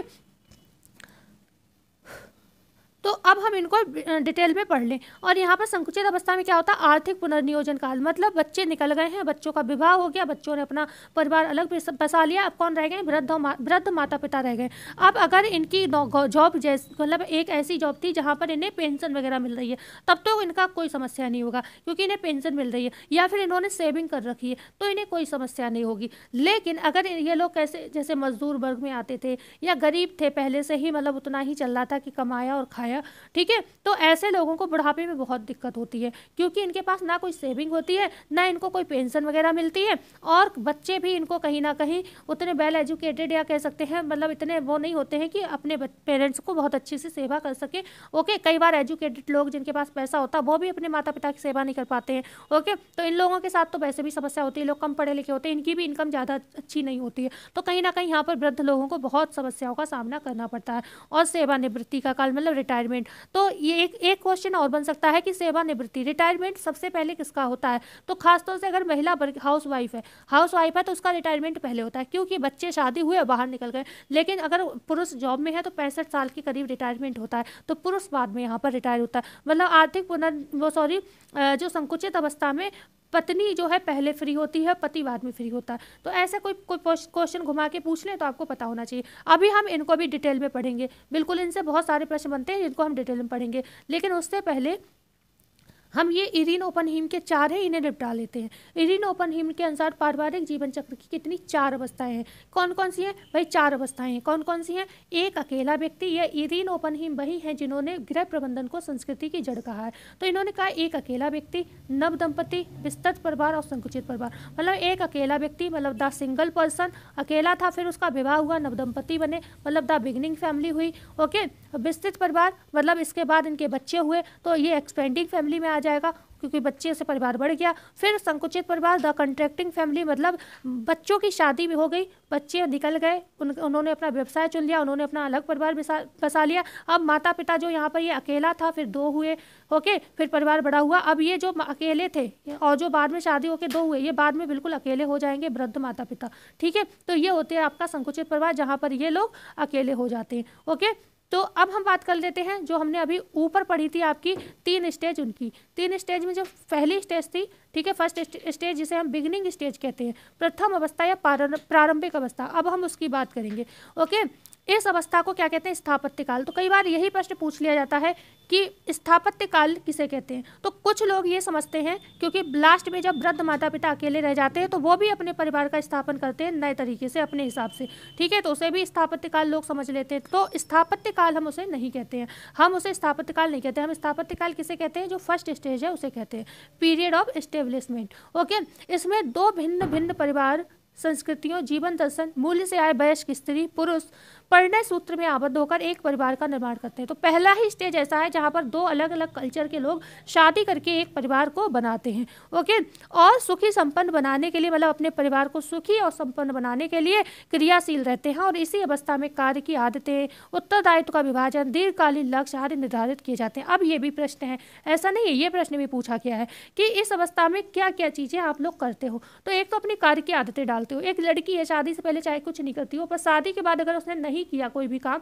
तो समझो उसका परिवार ज़्यादा दिन नहीं चल पाएगा। ये बात और है कि फैमिली बहुत ज़्यादा मतलब रईस है, नौकर चाकर लगे, वो अलग विषय है, लेकिन फिर भी बहुत जगह पर एडजस्ट करना ही पड़ता है। ओके, फिर उत्तरदायित्व का विभाजन कि कुछ काम पुरुष के होते हैं, कुछ काम स्त्री के होते हैं, उन्हें दोनों को अपना। आजकल परिवार क्यों टूट रहे हैं? ऐसा नहीं आजकल सब लड़कों की ही कमी है या सब सास ससुर की कमी है। आजकल की लड़कियां आती पूरे दिन तो उनका फ़ोन में निकल जाता है, जो समय बचता है फिर उनका कोई काम नहीं होता, वही घरेलू कलेश के कारण बनते हैं। क्योंकि हमारे पेरेंट्स अभी भी इतने मतलब डेवलप नहीं है, क्योंकि उन्होंने कभी भी एंड्रॉयड फ़ोन इतना नहीं चलाया हुआ है कि वो ये कंडीशन आपकी समझ लें कि सोशल मीडिया पे आप कितने एक्टिव रहते हो, ठीक है ना। और ये जब सास ससुर लेक्चरबाजी करते हैं तो बहुओं को बर्दाश्त नहीं होता, वो परिवार टूटते हैं।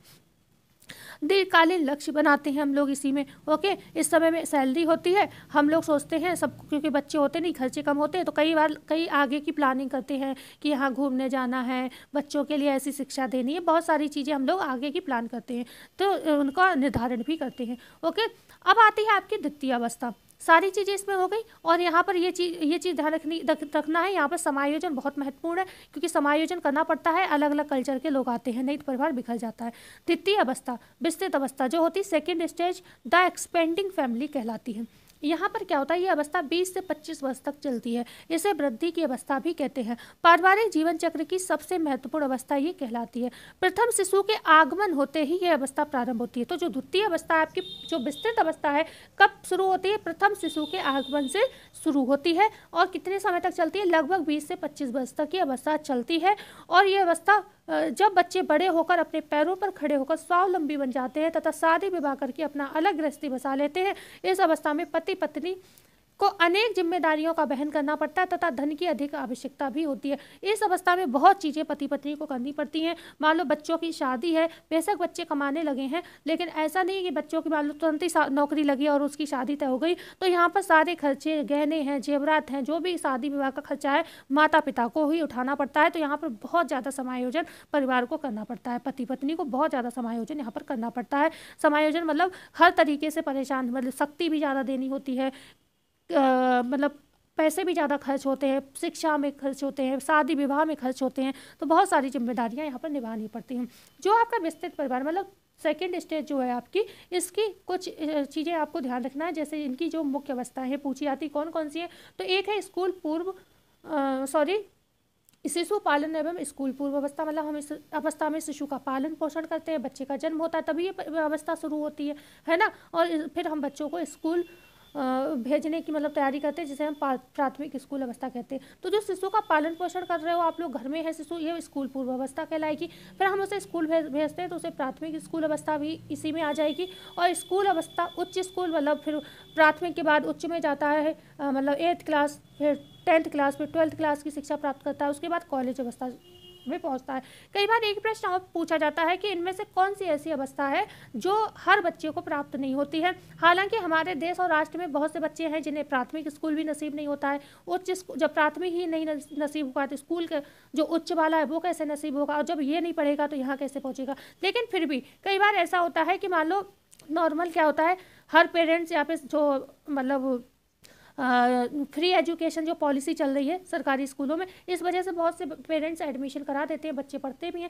लेकिन कॉलेज अवस्था जो है हर बच्चे के जीवन में नहीं आती है, ठीक है, कॉलेज अवस्था हर बच्चे के जीवन में नहीं आती, ये ध्यान रखिएगा। ये प्रश्न पूछा गया है कि ऐसी इनमें से निम्न में से कौन सी अवस्था ऐसी है जहाँ तक हर बच्चा नहीं पहुँचता, तो वो कॉलेज अवस्था है। हर बच्चा कॉलेज नहीं जाता। मान लो परिवार में कोई समस्या है ना, कमाने वाले कम हैं, या फिर जो कमाने वाला था वो बीमार है, या कुछ भी है, घर में खर्चे नहीं चल रहे हैं, तो कई बार बच्चे स्कूल के बाद कॉलेज नहीं जाते हैं, अपने पैसे कमाने के चक्कर में छोटे मोटे कामों में लग जाते हैं, ठीक है। तो ये कॉलेज अवस्था हर बच्चे के जीवन में नहीं आती है। तो ये 4 अवस्थाएं किसकी, विस्तृत परिवार की मुख्य अवस्थाएं हैं। ओके, हमने आपको बताई भी थी, जरा एक बार देख लो यहाँ पर। ओके, यहाँ पर देखो प्राथमिक स्कूल अवस्था, यहाँ पे पहले है शिशु का आगमन, पालन पोषण एवं स्कूल पूर्व अवस्था, फिर प्राथमिक विद्यालय, फिर उच्च विद्यालय, फिर महाविद्यालय, और बच्चों के व्यावसायिक समायोजन का काल। अच्छा, एक नहीं लिखा था उधर, बच्चों के व्यावसायिक समायोजन का काल भी इसी में आता है, ध्यान रखिएगा विस्तृत में। ओके, तो ये टोटल 5 है, इसको 5 में बांटा गया है, यहाँ पर 4 ही दिए हुए हैं।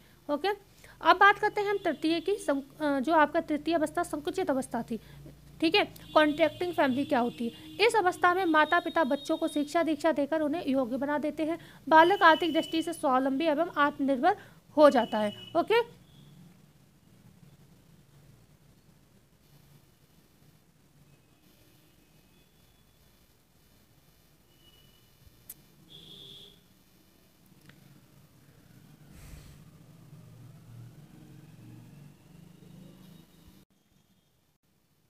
सही है बिल्कुल। मुझे थोड़ा यहाँ पर ये पढ़कर थोड़ा डाउट हुआ कि दीक्षा देकर, मतलब ये सेकंड स्टेज की बात हो रही है कि इस अवस्था में माता पिता बच्चों को शिक्षा दीक्षा देकर उन्हें योग्य बना देते हैं। बालक आर्थिक दृष्टि से स्वावलंबी एवं आत्मनिर्भर हो जाता है। अब उनकी शादियाँ कर दी जाती है, मतलब शादी भी हो चुकी होती है। ओके, अब क्या होता है, बच्चे माता पिता का घर छोड़कर अलग गृहस्थी, मतलब इस अवस्था में क्या होता है, बच्चे माता पिता का घर छोड़कर अलग गृहस्थी बसाकर नया परिवार का निर्माण करते हैं। माता पिता अपने संतान के उत्तरदायित्व से लगभग मुक्त हो जाते हैं। अब परिवार छोटा हो जाता है और उसमें केवल 2 ही वृद्ध दंपति रह जाते हैं, ठीक है ना। तो संकुचित मतलब ये 2 ही रह जाते हैं। अब यहाँ पर आती हैं 3 स्टेज। जो संकुचित परिवार अवस्था है, इनमें 3 मुख्य उपावस्थाएं आती हैं। एक होती है आरंभिक अवस्था, ठीक है, जिसे हम लॉन्चिंग पीरियड कहते हैं। ओके, हमने इससे पहले जो पढ़ी थी वो बिगनिंग स्टेज थी, और ये मतलब पहली वाली जो थी वो बिगनिंग थी। ओके, एस्टेब्लिशमेंट की स्टेज थी। लेकिन ये क्या है, यहाँ पर क्या हो रहा है, लॉन्च हो रहा है, मतलब दोबारा से लॉन्च कर रहे हैं अपने फैमिली को, ठीक है। आरंभिक अवस्था जो होती है लॉन्चिंग पीरियड कहलाती है। आर्थिक पुनर्नियोजन की अवस्था और सेवानिवृत्ति का काल। तो यहाँ पर आर्थिक पुनर्नियोजन हम आपको समझा चुके हैं कि कई बार वृद्ध माता पिता के पास कोई भी ऐसी पॉलिसी नहीं होती है। अब तो बहुतेरी वृद्धावस्था पेंशन मिलती हैं, बहुत सारी चीज़ें आ गई हैं, लेकिन एक समय ऐसा था कि कोई भी पॉलिसी नहीं थी, और आ भी गई हैं तब भी बहुत से वृद्ध लोग इन चीज़ों को नहीं जानते हैं या नहीं करवा पाते, इन पॉलिसियों को नहीं ले पाते हैं, तब भी उन्हें आर्थिक रूप से कहीं ना कहीं समस्या होती है। ठीक है, जो लोग अपना पेंशन वगैरह मिलती है उनको तो आर्थिक पुनर्नियोजन नहीं करना पड़ता है, कहीं ना कहीं उनकी हर महीने आती है इनकम और उससे उनका घर चल जाता है। लेकिन चाहे किसी की इनकम कम हो, चाहे इनकम ज़्यादा हो, चाहे बिल्कुल ना हो, बीमारियां वृद्धावस्था में देखने को मिलती हैं हर क्षेत्र में। तो समस्याएं सब खासतौर से उनको बहुत होती हैं जिनके पास कोई भी सोर्स नहीं है इनकम का। ठीक है, बच्चे भी अलग हो गए, अपना कमाने खाने लगे, तो ऐसे लोगों को कई बार सुसाइड करना या वृद्धाश्रम जाना, ऐसी समस्याएं भी यहाँ पर फेस करनी पड़ती हैं। और हम यहाँ पर इस वीडियो के माध्यम से लोगों से निवेदन करेंगे, देखो हमारे बड़े बुजुर्ग कैसे भी सही, ठीक है, हमें उनकी सेवा जितनी हो सकती है उतनी करनी चाहिए। मतलब इतनी तो नौबत नहीं लानी चाहिए कि उन्हें घर छोड़ना पड़े और उन्हें सुसाइड करना पड़े। बहुत ज़्यादा उनके मुंह मत लगो, जो वो कह रहे हैं एक दो चीज़ें सुन लो, कभी गुस्सा है तो हो तो छोटी मोटी बात का जवाब दे दो, बहुत ही ज़्यादा सिर से पानी ऊपर चला जाए तब, नहीं तो वो बुजुर्ग हैं, बच्चों की तरह होते हैं, उन पर ज़्यादा आपको ध्यान ही नहीं देना। लेकिन अपने बड़े बुजुर्गों को कभी भी ऐसे मत छोड़ना कि उनको ये सारी चीज़ें फेस करनी पड़े। ठीक है, सेवानिवृत्ति का काल, ओके, तो यहाँ पर सेवानिवृत्ति मतलब फ्री हो जाते हैं हमारे बड़े बुजुर्ग। ओके, यहाँ पर चीज़ें बहुत आती हैं, जैसे कि इसको मैं इसी चार्ट से आपको समझा दूंगी। पारिवारिक जीवन चक्र की विभिन्न अवस्थाओं में समय, शक्ति एवं धन की मांग, मतलब ये सारी समस्याएं यहाँ पर होती हैं पारिवारिक जीवन चक्र की विभिन्न अवस्थाओं में।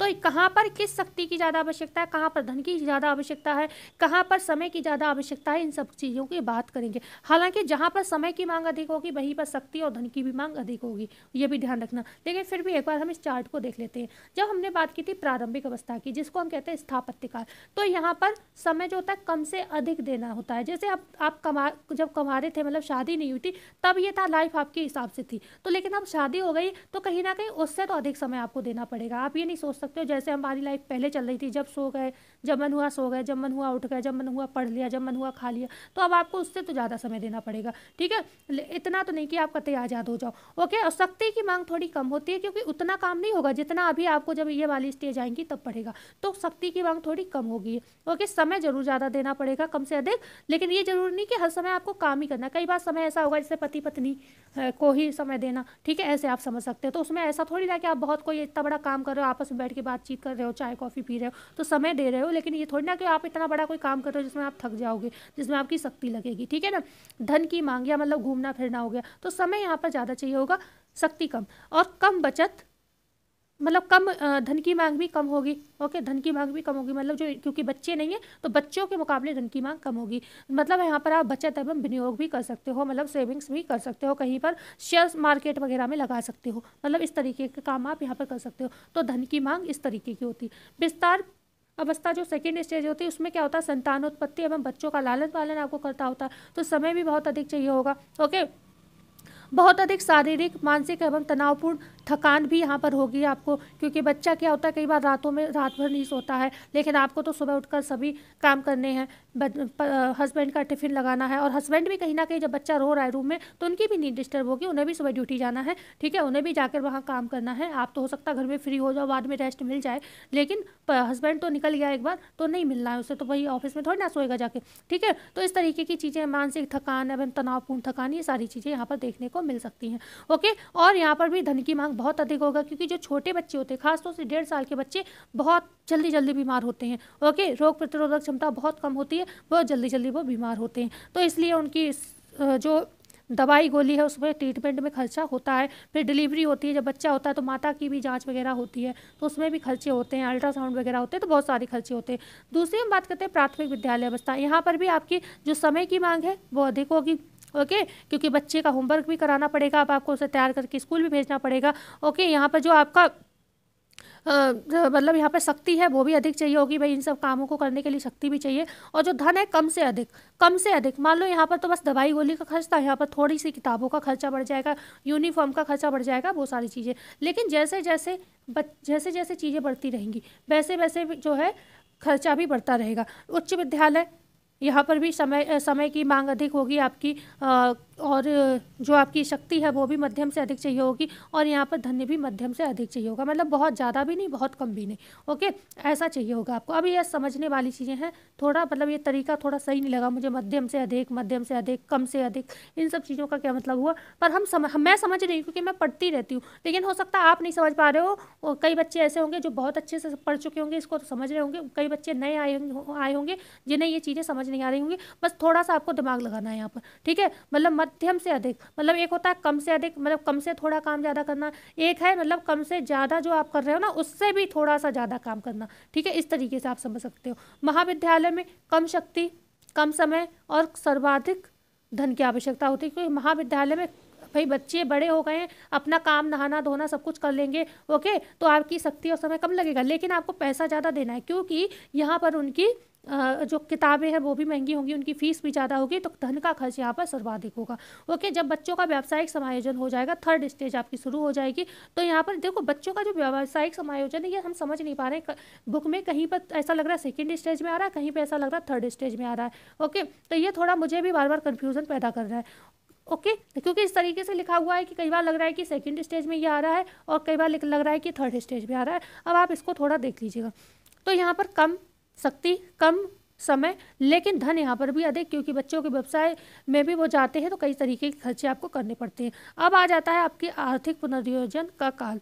ओके, तो यहाँ पर जो समय शक्ति कम लगेगी, लेकिन धन कम या अधिक कैसा भी हो सकता है, वो आपके खर्चों के ऊपर डिपेंड करता है। ओके, सेवानिवृत्ति का काल जब होगा तो यहाँ पर जब बिल्कुल आप रिटायर हो जाओगे, अब रिटायर हो गया मतलब यहाँ पर रिटायरमेंट नहीं हुआ था क्योंकि आप 65 साल के नहीं हो गए थे, अब यहाँ पर आपका रिटायरमेंट होगा जॉब से, तो यहाँ पर जो समय है वो तो बहुत अधिक होगा आपके पास, लेकिन शक्ति जो है कम होगी, क्योंकि बुढ़ापे में काम की शक्ति कम हो जाती है, तो समय तो बहुत है आपके पास लेकिन काम की शक्ति कम हो जाएगी, और सबसे कम चिकित्सीय व्यय अधिक होगा यहाँ पर, क्योंकि आपकी शक्ति कम हो गई है, समय कितना भी है लेकिन आपको बीमारियाँ भी घेरेंगी, क्योंकि आपकी क्षमता हर तरीके से कमज़ोर हो चुकी है, आपकी पाचन शक्ति कमज़ोर हो जाएगी, हम सबकी और हड्डियाँ कमज़ोर हो जाएंगी, बहुत सारी चीज़ें यहाँ पे होंगी। तो ये आपका था आज बिस्तर परिवार की अवस्था।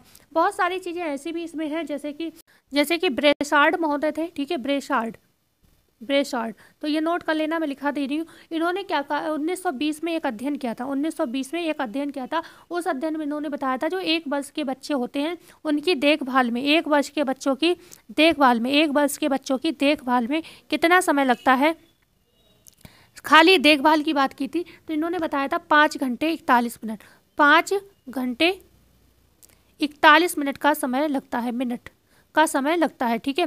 किसने कहा था, ये ब्रेशार्ड ने कहा था। 1920 में एक अध्ययन किया था जिसमें इन्होंने अध्ययन के अंतर्गत बताया कि जो 1 वर्ष का बच्चा होता है या 1 से 1.5 वर्ष का जो बच्चा होता है उनकी सिर्फ देखभाल में ही माता पिता को 5 घंटे 41 मिनट, लगभग 6 घंटे का समय लगता है, ठीक है। तो ये नोट कर लेना, पूछा जा सकता है। एक थे म्यूज महोदय, म्यूज ने क्या कहा था, 1940 में इन्होंने रिसर्च की थी, और 1940 में जब रिसर्च की तो इन्होंने पाया कि 2 वर्ष से जो कम के बच्चे होते हैं, 2 वर्ष से कम के जो बच्चे होते हैं, ओके, उनके मतलब उनकी जो देखभाल होती है उसमें 3.5 घंटे का प्रतिदिन समय व्यय होता है परिवार का, ठीक है। 3.5 घंटे का समय, ये गलत है, 3.5 घंटे का समय इन्हें मतलब व्यय करना होता है। तो इस तरीके से आप कह सकते हो कि ये सारी चीज़ें भी मतलब आती हैं। अगर बच्चों की वस्त्रों की धुलाई की बात करें तो बोरेन ने एक अध्ययन किया था, बोरेन महोदय ने अध्ययन किया था, सिर्फ उन्होंने क्या अध्ययन किया था, वस्त्रों को धुलने पर, बच्चों के वस्त्र जो धोए जाते हैं ना, कपड़े गंदे करते हैं बच्चे ज़्यादा, तो इन्होंने कहा था 2.5 घंटे तो रोज़ खाली इनके कपड़े धोने में लगता है, ठीक है, 2.5 घंटे नहीं, हाँ सही था, 2.8 मतलब 2.5 घंटे से थोड़ा ज़्यादा, ओके। समय सिर्फ और सिर्फ बच्चों के कपड़े धुलने में समय व्यतीत करते हैं पेरेंट्स जो होते हैं, ओके। तो ये भी बोरेन का अध्ययन है जिन्होंने कपड़े धुलने को बताया कि 2 घंटे से मतलब 2.5 घंटे से भी ज़्यादा समय लगता है, ओके। तो ये चीज़ें आप जो है नोट कर लीजिएगा, इंपॉर्टेंट थी। मिलते हैं कल नई वीडियो में, अच्छी लगी हो तो वीडियो को लाइक शेयर एंड सब्सक्राइब जरूर करेंगे। धन्यवाद।